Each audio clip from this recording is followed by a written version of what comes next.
يا الله. سلام عليكم. عليكم السلام، حياكم الله سماحة الشيخ هشام. مولاي حياك الله، الله يحفظ اخوي، الله يعزك. صل على محمد وآل محمد.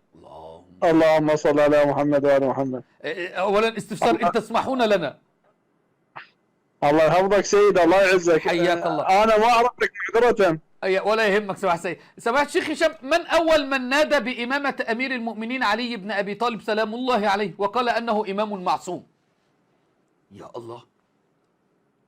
من النبي صلى الله عليه وآله قال إن الإمام علي إمام معصوم. نعم، مو بهذا النص.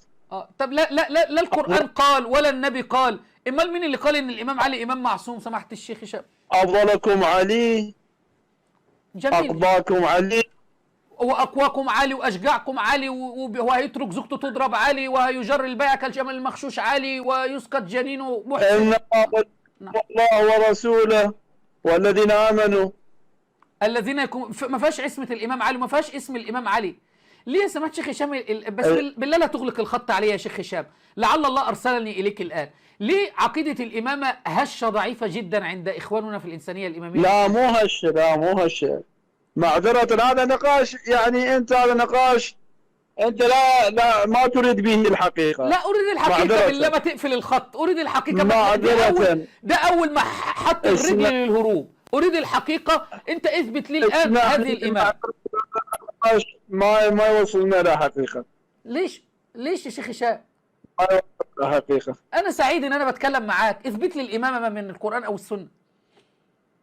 مع الاسف هذا ما يثبت حقيقة. انا اتصل غير وقت بك ان شاء الله. طيب انا مشغول. طيب شيخ هشام، انت الان في بث مباشر على قناة رامي عيسى يسمعك المئات سنة وشيعة، هل تستطيع ان تثبت لهم هذه الامامة ام تنسحب الان؟ تفضل. لا انسحب الان ما استطيع. أفا عليك يا شيخ هشام، هذا يثبت ضعف معتقد الإمامية الاثني عشرية. اثبت لهم هذه الإمامة اللي كفرت الأمة عليها. اثبت هذه الإمامة يا شيخ هشام اللي كفرت الأمة عليها. أرجو المعذرة. طيب يا شيخ هشام، أدعوك لمذهب أهل السنة والجماعة، فحاول تعيد التفكير بارك الله فيني. ماشي يا شيخ هشام، سكر. أرجو المعذرة، أنسحب الآن ومش مستحي، عادي عنده، عادي. ارجو المعذره هشام التميمي، انا مضطر ان انا انسحب الان. مش عارف بيعلموا الشيعة ايه في الحوزه، هذا من البصره. وعادي ينسحب عادي، مفيش مشكله ينسحب عادي.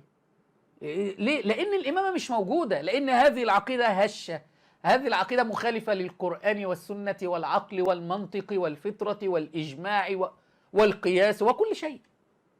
عقيدة من صنع البشر. كان معكم شيخ الشيعة المسمى بهشام التميمي.